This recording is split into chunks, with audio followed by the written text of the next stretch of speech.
you trying to get to bring in some new fans in Nevada, I don't think Cap is the way to do it. Maybe the people in Vegas might be feeling it, but the rest of Nevada, they ain't having it, man. Yeah, ain't no Nelson Mandela Parkway in Las Vegas like there is in Oakland. Yeah, I was like, are we sure this is the Las Vegas Raiders and not the Oakland Raiders? Was the first thing with my mind.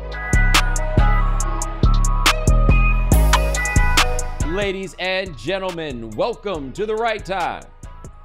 My name is Bomani Jones. Thanks for listening wherever you get your podcast. Thanks for watching us on YouTube. Rate us, review us, give us 5 stars. You only give us 4 stars? I'm inclined to believe you are a hater. Right fast, a reminder, the Right Time Book Club starts June 13th. King of the World by David Remnick is the book. Also on voicemail, 860-516-4119. Give us those stories about why you quit football. Moving on, it is Foxworth Friday. Domonique Foxworth, what's going on? Man, congratulations on the Tim Anderson interview. That was pretty cool. Man, just called you or just hit you up. Was like, I want to talk to Bomani about this. Dog, I appreciate it. Yeah, he sent me a DM and was like, yo, I want to talk. You know, I want to get on. Now, I ain't going to lie to y'all. He was hoping to not have to do media availability, so we was sitting on it because we wanted it to be the big surprise. We wanted to drop the big joker when you thought all the spades had been played, right?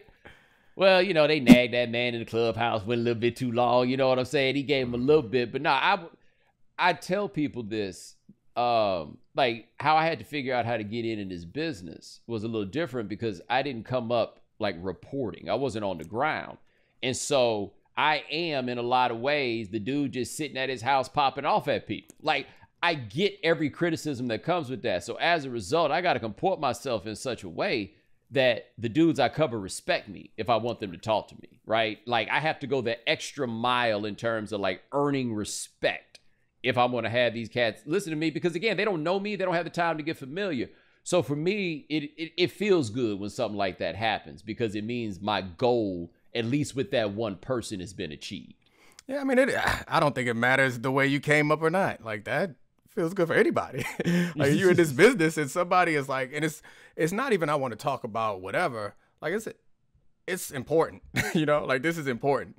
And for somebody to trust you for that, a young person at that, I don't know, it goes a long way. It don't matter whether you came up in the locker rooms or you fell out of a tree. That's a big deal to think, because when I heard that you had the interview, I was interested in how you got it, because like you, I'm trying to get better at this. And you was like, man, hit me up. And I was like, I see you, player. I see you. I was hyped. He was like, yeah, how you book it? I'm like, man, booked himself, dog. That's what's up, man. I'm sitting over here like, oh yeah, you can come on, right? The one good thing about it though, when a guest book himself, it's much better when they tell you in advance. Because when you do radio, sometimes the guest books himself by calling. All right? It's like, no, let me tell you about this story on that. And by the way, as we go further in the show, we're going to talk a little bit about the speed dating NFL situation, Colin Kaepernick workout. We got some stuff, right? So I'm in Raleigh, and this is when I'm just getting started. I'm not even a full-time employee, but I'm a fill-in host for the summer. And it was the summer of Josh Hamilton, right? I think it was 2008. Like, Josh Hamilton is getting this, really getting this thing back going.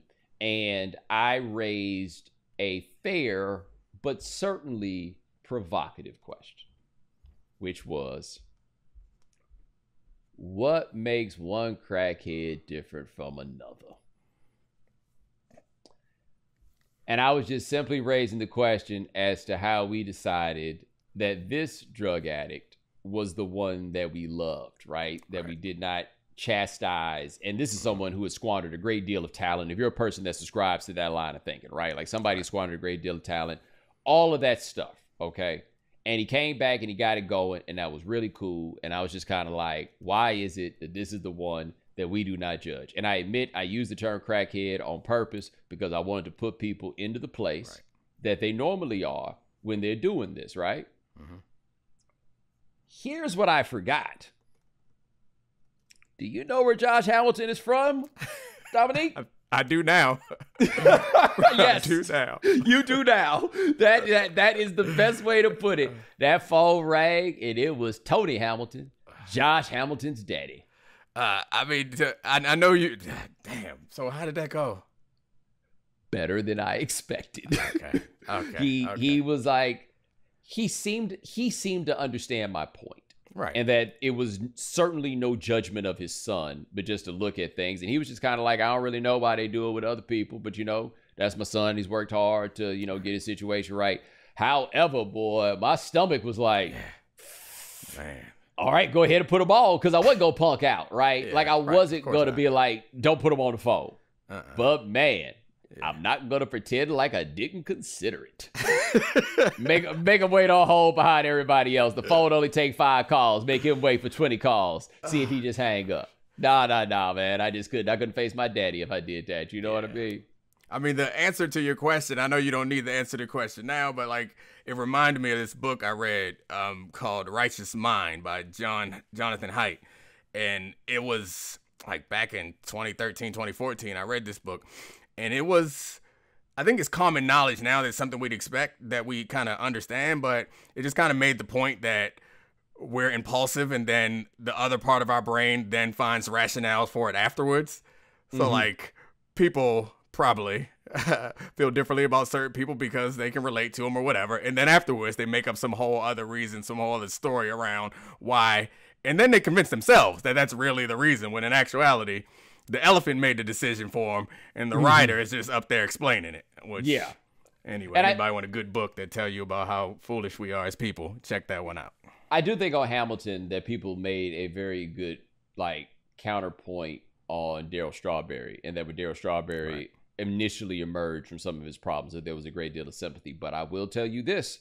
When he relapsed and it went bad, I remember Tommy Lasorda being out there. It ain't a sickness, it's a weakness. Like all of, all that rhetoric and everything else. Like he ain't get a second time, but I did think that people were, it actually was a legitimate dialogue that then result. I miss those days when I could have like legitimate dialogue with people in public about controversial things. It feels like forever ago.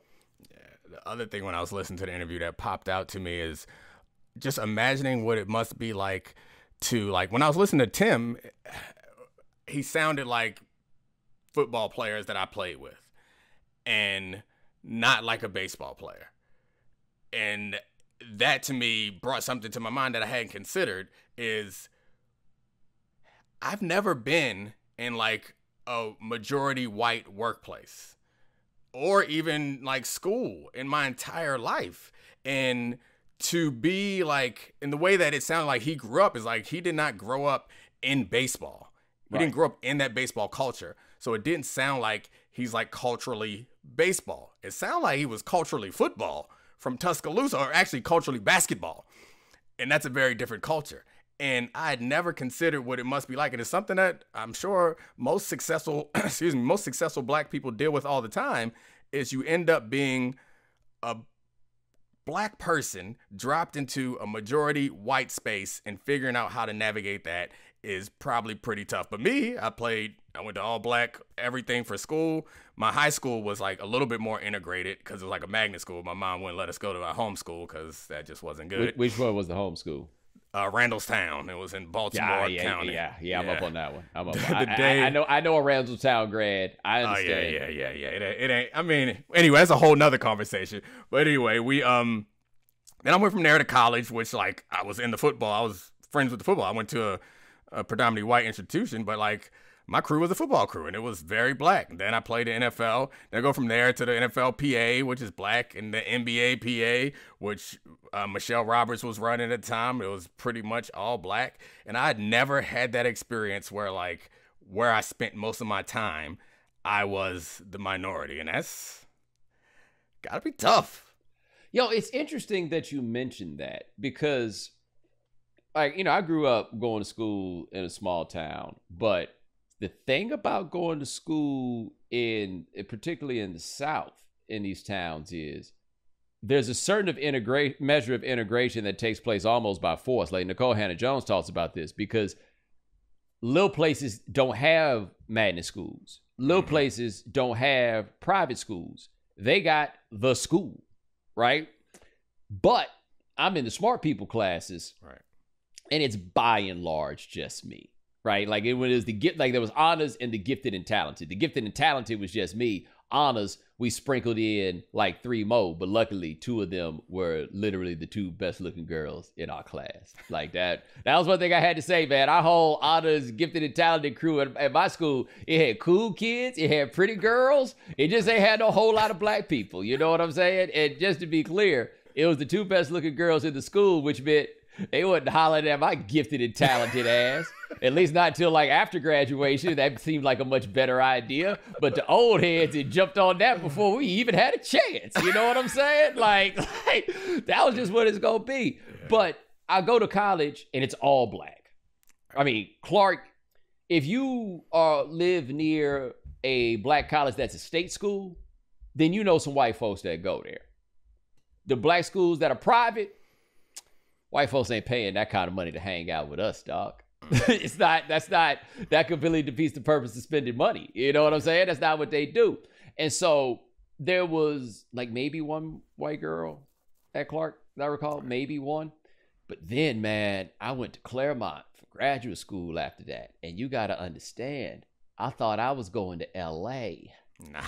I was just going to LA County, but you got to understand, saying that you go into LA County in most places is more in line with what I was thinking than what I wound up with, man. I got to Claremont like the year before, the cops had smoked a brother.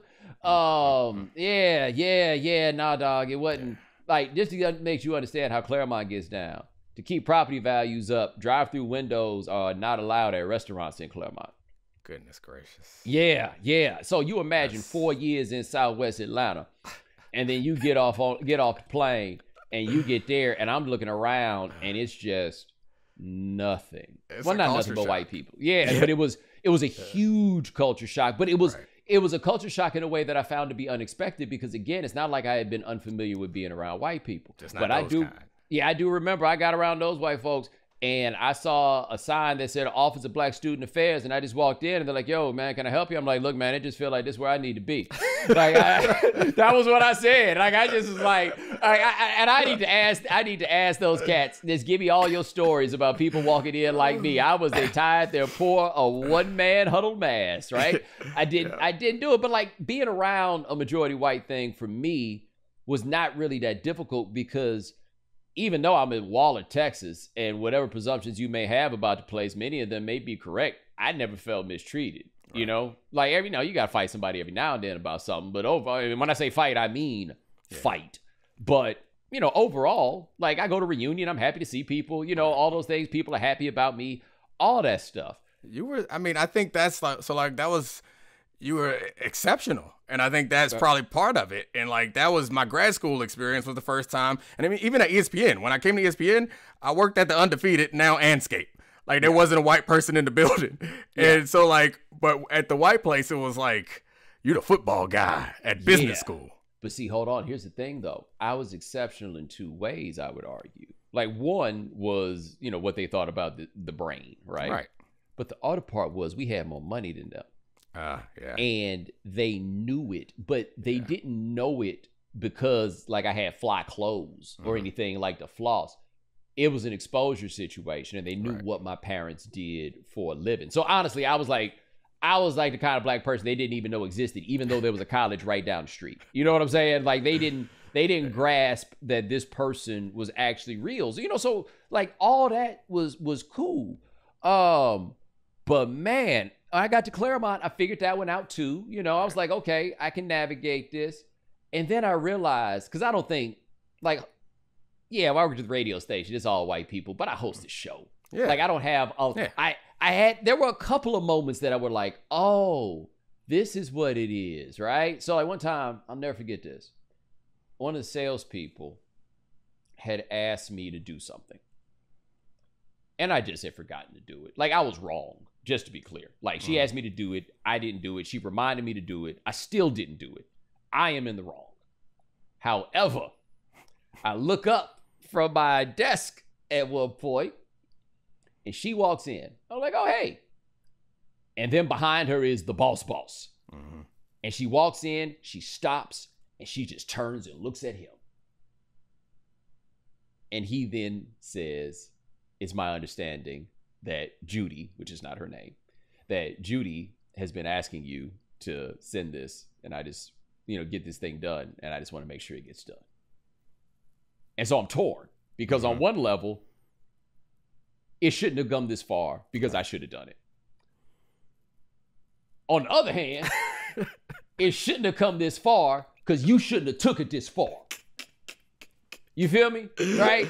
And so in those times, all you can do is own your own, right? Yeah. So I'm just like, okay, you're right. I should have done it. It's cool. Like, I'm wrong. On the other hand, I was like, oh, this what y'all be saying about being at work with all these white folks. Yeah. I think that's the phrase microaggressions is like one of those things that becomes like a joke. But I think that's what it is when those little things pop up that just go unnoticed and people don't think is a thing, but you just get accustomed to it. But in Tim Anderson's case, like, I don't know, like, they paying good, so it's a job that you got to do. But baseball night, so not even like football in that I don't spend that much time around my teammates in the NFL like they do in baseball.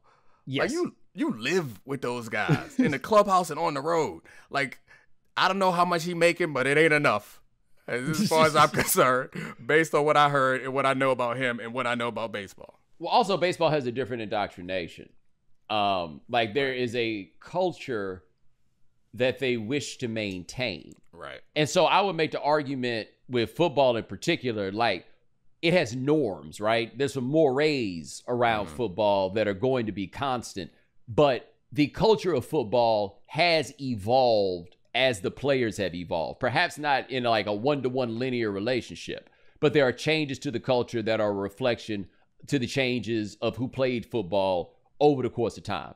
Baseball is like, look, Chico, I don't care how good you are or how many of y'all it is, and I can't understand a damn one of y'all. Y'all gonna get in line with what it is that we do over here. Comprende? Like, that's how baseball is talking to everybody. They talk to the black dudes the same way, because now at this point you see a black dude, you just assume he speaks Spanish. Yeah. You know? I can't. So they want to win, so they get the best players. And that same thing happened in other sports. But then those players control the culture to some degree. And in baseball, they're like, well, nope, y'all can't have that. Y'all gonna play it our way. Because white people still the majority. Yeah, I guess. Look, I talked about this with Tim, but I think that this just isn't discussed enough. The biggest holdup to improving black participation in baseball, or at the very least at high levels, is, so think about this in the context of the South, right? I don't know if I was on with you when I talked about this, but how the SEC never has an AJ Hawk. Yeah. Right? The SEC never, for whatever reason, other than quarterbacks and maybe like the occasional tight end, the SEC does not produce white defensive players or white skill position players like at an NFL level for whatever reason. Now, you gonna really tell me that in the South, where football is so important, that there ain't a single white person that's capable of playing at an SEC level? Like, so like the Bosa boys were in SEC territory being in Florida, but obviously they wound up at Ohio State. The SEC just never winds up with those guys. And my thinking is just basically, they decided, if we ain't got baseball, what y'all giving us? Right? Like y'all got most of the football. The football position that we got, you either got to weigh 800 pounds or it's the position that only one dude plays. Okay, we can't have that. Basketball, LOL. As I said on Game Theory about basketball is like the name Tyrone. After a certain point, white folks just let us have it for ourselves. They're like, cool, it's yours. Like white folks treated basketball like when you loan your friend a shirt. Like my homeboy George, I know George listening to this. George loaned my homeboy Brian a Rocket Ismail jersey in the year 2000. And by the time he got that thing back, that 8 and that 1 were different colors of each other. Definitely not the color that he got, right?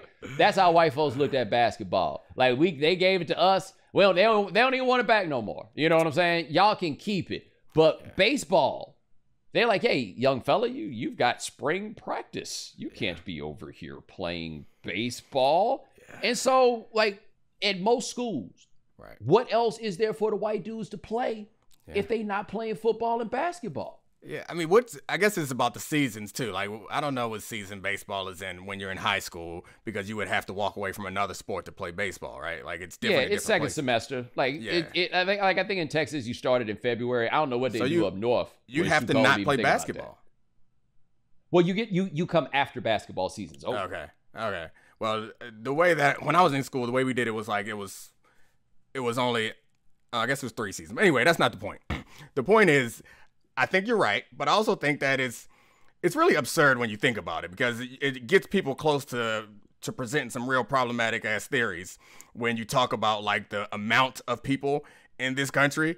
Like, there is really no good reason for us to dominate any particular industry in any way when you talk about sheer numbers. How we do is probably a lot based on culture and some other more complicated things that people are probably not nuanced enough to discuss. But anyway, I don't want to do it. I'll tell you that right now, brother. I certainly don't want to do it either. That's why I tried to step around it, but make sure people understand that I know it's out there. Yeah. But the point is, I think it's like more cultural than anything. It's the same thing about white corners. The conversation you and I have all the time is when everybody sees a white athlete, they don't think he's a corner.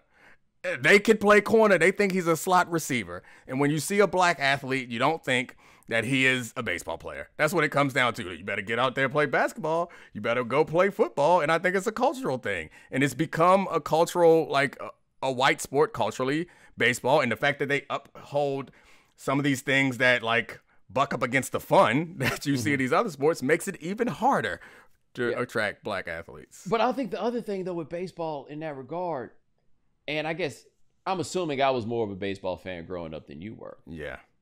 Dude, it wasn't just that it was black dudes playing baseball. They was cool as hell. I like them. Like, there is a name that, like, my baseball fan people are going to know. You young folks may not know, even if you are a baseball fan. But when's the last time you thought about Eric Davis? Like, Eric Davis was incredible in every way. And by the way, Eric Davis has a story you could basically make a movie about. The dude beat colon cancer. Let's not forget that part. Yes. That's one of them you can't beat. Yeah, that's what I'm saying. That's what I'm saying. He Rulon Gardner. You know what I'm saying? Like, he went out there and took Carolyn down. But Eric Davis had a season where he had 20 homers and 80 steals, and he had that cool-ass way he held the bat where he just let it dangle right there, and he was long, and he was lanky, and he was so fast, and he played defense and covered all that ground and everything else. And I'm not saying that the league was full of Eric Davises, but there was enough black dudes playing baseball that I'm telling a lot of you about Eric Davis, and you ain't thought about him in 30 years, or you didn't even know who Eric Davis was. You know, you had the Ricky Henderson types, you know, like, even if you talk about like an Ozzie Smith, whatever, but it wasn't just that more black people played baseball, is that black people were at the height of the sport. We ain't getting into Barry Bonds and all of this. Like, you didn't have to explain nobody why you was playing baseball. When I played Little League, there was no shortage of black kids that were playing baseball. And somewhere, like, while I was around, it just stopped. I don't know when, I don't know how, I don't know what the moment was. But I remember in 2005, the Astros made it to the World Series, and they had 25 guys on the team, and it was 24 brown-haired white men and some dude named Willie Tavares.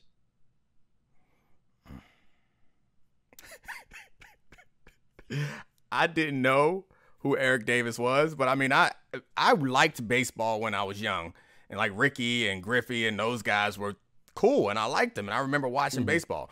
The reason why I didn't get into baseball wasn't for any reason about like culture or anything else. It was because I played as many sports as possible because I really like playing sports, and then we got to baseball season, and my mom said, nah, they be scratching on themselves and spitting too much, and I need a break. So that's all right. So I could be out there stealing bases or something, but I didn't get to play because she needed a break.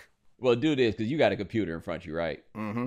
Put the tab on silent and just look up Eric Davis on YouTube, and I want the people to get a real-time reaction to you watching the Eric Davis. And just so you know, Eric Davis had to leave a World Series game once because he lacerated his kidney jumping into the wall. Oh my gosh. He was a go hard. He grew up with Darryl Strawberry. Like, they both, you know, off Crenshaw in LA. They grew up, you know, together. playing baseball. Like, that was the thing, man. Like, Tampa, black baseball city. LA was a black baseball city. And I don't know how those things hold up now at this point. But it just flipped. So, like, for somebody like me having Tim Anderson come around, that Eric Davis ain't no joke, is it? I'm looking at speed right now. He just made a single into a triple. Barry Larkin out there too. Look at all these black baseballers. That's what I'm saying. At one time, and not a black soul in the crowd. Yeah, like the Reds, as I'm thinking about it, they had Barry Larkin, they had Dave Parker. There's another black dude that was on those particular teams. Ken Griffey Sr. was not on the Reds then. He was on the Braves. He went from the Yankees to the Braves. But like the Big Red Machine, Joe Morgan, George Foster, Ken Griffey.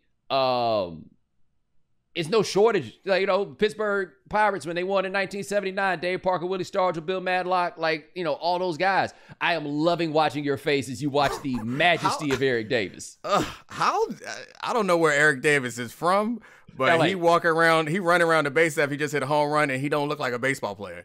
He looked like they put a real athlete in a baseball uniform. Yeah, he from LA. But that's the thing, man. Like, baseball, with those cats I grew up watching, it was so much more fun. And I do think that the players now overall are stronger, but not necessarily better athletes. No, like, one thing I think that baseball lost from me, at least in terms of entertainment value, is baseball is a little better with some guys that can only hit like 230. Like, all glove, no stick guys. Like Ozzie Smith, who was like 5'9", 150 pounds or something like that. One of the greatest athletes that we have ever seen. Like, an Ozzie Smith YouTube highlight reel is just incredible athleticism at play. And it's really fun watching little bitty shortstops turn double plays and all of those things. It's probably more value if your shortstop can hit home runs. I don't care. That's not fun to watch. Yeah, it's not. I was joking about an athlete because it just reminded me, because like my whole life, I think like football and basketball players are the best athletes that you'll ever be around. But I became like family friends with Adam Jones from the Orioles and his friends.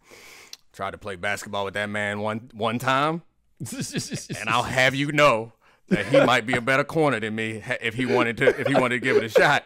Like, there are some athletes, because I think he probably like 6'3", yoked up, and was, close to as quick as me. And I don't know about straight line speed, but it didn't matter on the court. I was like, yeah, we are in a different class, my friend. I'm glad, because I was joking. I know they got some athletes over there, but they got some Bartolo Colognes too. That's fair. That's true. That is. So the thing about the Bartolo Colognes, like football's Bartolo Colon was Vince Wilfork. Except here's the thing about Vince Wilfork. No. He's an incredible athlete with a giant belly. That's all it is. You know what I'm saying? Right. Like, that's what I meant. That's what I meant by him being Bartolo Colon. Yeah, there are some Bartolo Colons, if you mean some people have bellies, but there are no non-athletes in the NFL, unless you're talking about kickers and punters, which those dudes, they pretty impressive too. Right. They didn't just punt in high school. Like, the punter in particular is the one that got something for you. I remember, and it's not just, you said Vince Wilfork, and I'll point out Haloti Ngata sometime because he's possibly the best pound-for-pound athlete I've ever been around. Like, as far as his pounds. Yeah, like if you look at a guy my size, the athletic things that I can do are more athletic than what Haloti can do. However, Haloti's his size and is like 85% of like me, and that is mind-blowing. But that aside, I can't even remember the dude's name. We drafted it when I was in Denver. We drafted a defensive tackle from Florida. And, he wasn't like a great player, but I just remember this dude would just do backflips. Just do backflips. I can't do a backflip. Just out there, 300 pounds, flipping around. It's like, there are no bad athletes. And the worst athletes in football are outstanding athletes. That's the difference, I guess, for like football and basketball, because there are no bad athletes on the basketball court. Yeah, but see, I don't think baseball got no bad athletes left. You don't think so? Yeah, I guess I don't watch enough to know. They have large, like the Steve Balboni is not playing baseball anymore. John Kruk, I don't know what that man would be expected to do with his life. Like, they have gotten those dudes out, and I gotta say, it didn't make football better baseball better by doing that. No. It's fun to have just a few of those characters thrown around there. Oh, it was who I thought you were talking about. You talking about Marcus Thomas, a great ghost of 5-star pass. Oh, yes. Yes. Let me look him up. But yeah, I just remember he would start practice because like we had rookies do weird rookie stuff to like entertain us during training camp. And he had to like lead the warm-ups, I guess, one day. And so man just hit a backflip. And that was it. We left him alone from that point forward. He got all the tricks. Oh, and he wasn't a 5-star, but I do remember. I remember the hotly recruited guys. It was like, oh yeah, when they go in the 4th round, I'd be like, oh yeah, somebody fell for it. We went out there and had a great workout. Somebody fell for it. Showing my age because I'm looking at this picture now, and I'm like, that don't quite look like him. I'll get back to you. I'll look it up. I'm looking at it. Defensive tackle from Florida, drafted in 2007. I had already done the math on the fact that if he came after that, he couldn't have played with you. Yeah, you're right. Maybe that's it. Either way, yeah. It was maybe he was a free agent. But either way, the point stands. The guy was 300 pounds doing backflips to start off practice. So there are no bad athletes out there. Hey, man, speaking of football, news came down that the Raiders are giving Kaepernick a workout. And am I wrong for being like, cool, holler at me if they sign him? Yeah, no. Like, I feel like that's just how I feel about it. I mean, and honestly, at this point, if you don't sign him, I can't be mad at you, right? It's been a long time. I mean, granted, it's using the excuse after all this other stuff has happened. But the thing with the Raiders that's interesting, I mean, Mark Davis once had John Carlos light the Al Davis torch. Yeah. No, that I mean, we've talked about this a few times. That organization, like the first black head coach, the first Latino head coach, first woman executive, first like everything. That was an innovative place. Al Davis was not for the old school way of doing things. And I mean, if there's an organization that would be interested in doing something like that, it would be the Raiders. But I would have thought it'd be the Oakland Raiders, not the Vegas Raiders. If you're trying to get to bring in some new fans in Nevada, I don't think Cap is the way to do it. Maybe the people in Vegas might be feeling it, but the rest of Nevada, they ain't having it, man. Yeah, ain't no Nelson Mandela Parkway in Las Vegas like there is in Oakland. Yeah, I was like, are we sure this is the Las Vegas Raiders and not the Oakland Raiders? Was the first thing with my mind. But I'm with you generally. ESPN buzzed my phone on that, and I was like, I don't know. There's nothing to say. There's nothing to say unless he gets a job, and if he does, he's going to raise all the what took so long questions, like all of that stuff, right? Like that's all going to wind up coming up. But I couldn't really find, like I was trying to think of a compelling angle to talk about with it, and I really don't have one. But I do have a compelling angle about this NFL diversity speed dating event they just had. Did you see that? So for those of you who don't know this, the NFL put together an event where a handful of black assistants and executives from around the league got together to meet and greet with the people who run NFL teams so that they could get some FaceTime. And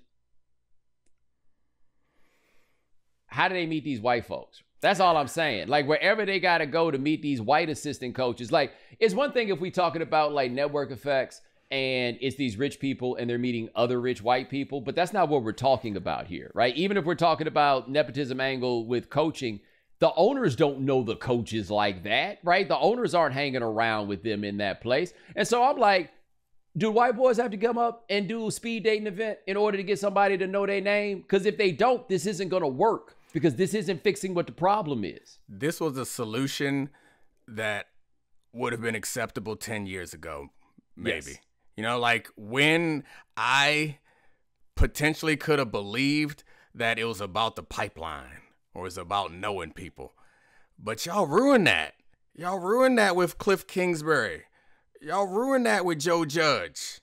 Y'all ruined that with all these recent hires. Like y'all made it quite clear. You ruined it with Brandon Staley. Like, no disrespect. I don't mean to denigrate any of these coaches and say they don't deserve it, but y'all made it quite clear that there is no pipeline, there is no process, there is no like line that you have to go through in order to get there.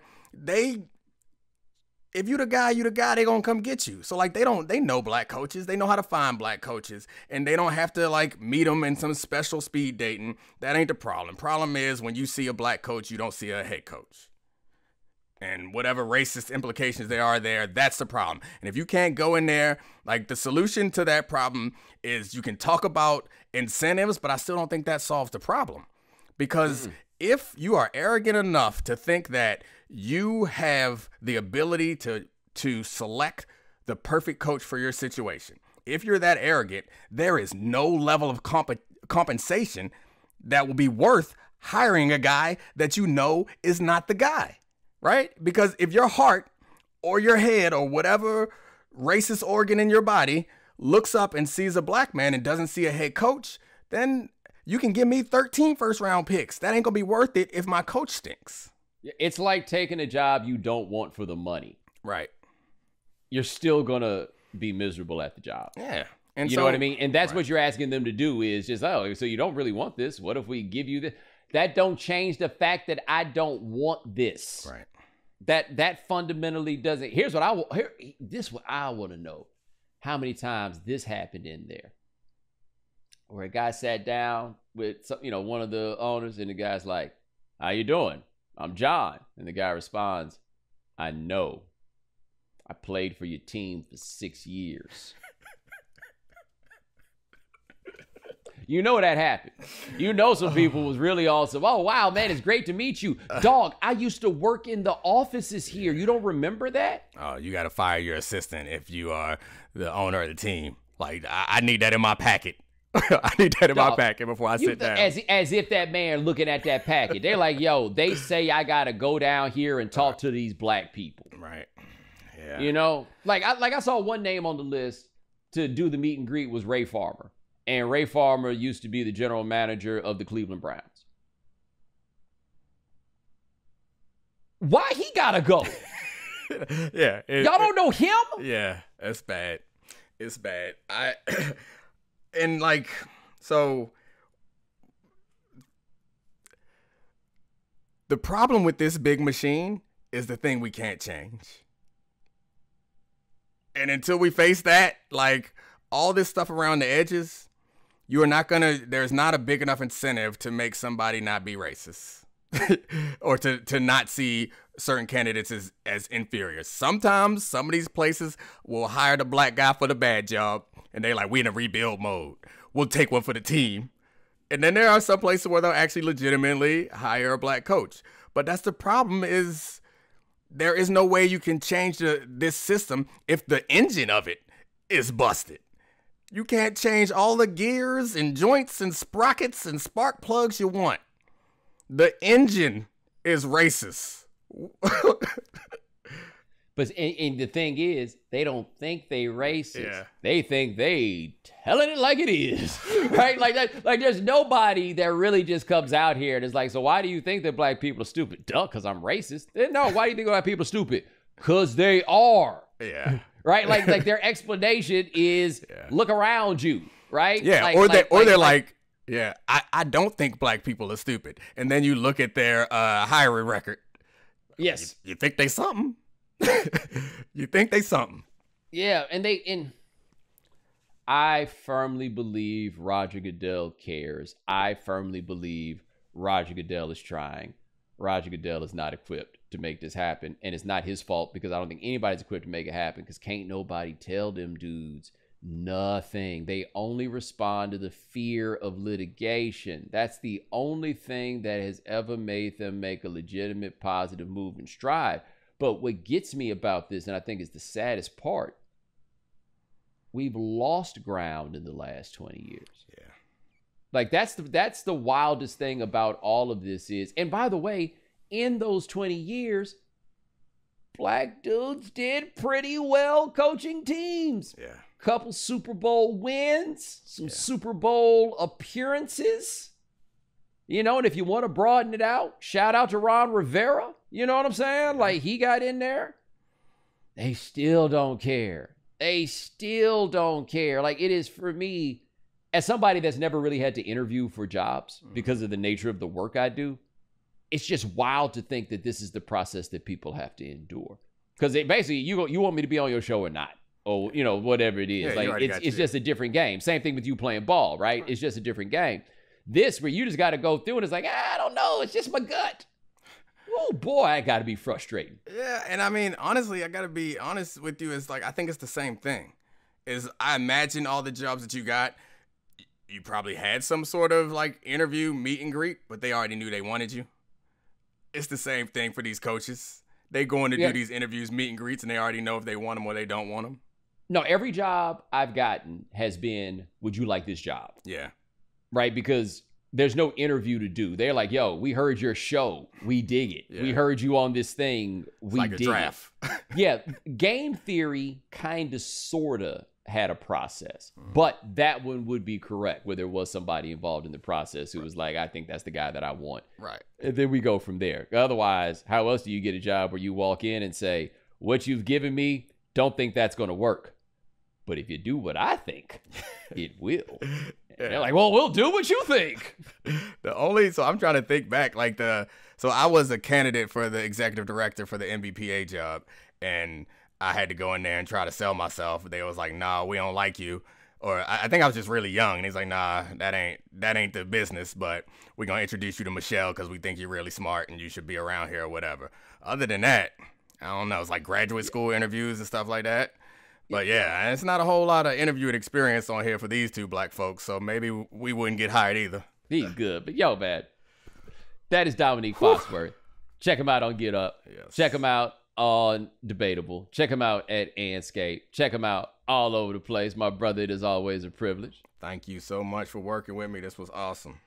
All good, man. And ladies and gentlemen, thanks so much for watching us here on The Right Time. Thanks for watching on YouTube. Thanks for listening. Also, remember, Right Time Book Club, King of the World by David Remnick. The first episode of that'll be June 13th. Go ahead and get caught up. Call the voicemail line, 860-516-4119. Tell us about your story of quitting football. And remember, we do this 3 times a week. Gabe Bassain and Adi Khan handle things behind the scenes. Thank you, gentlemen. We will be off for Memorial Day, but we will be back on Wednesday. Take it easy. Oh, hold on. Rate us, review us, give us 5 stars. You only give us 4 stars. I'm inclined to believe you are a hater. My bad, I almost forgot the trademark. Now you can take it easy.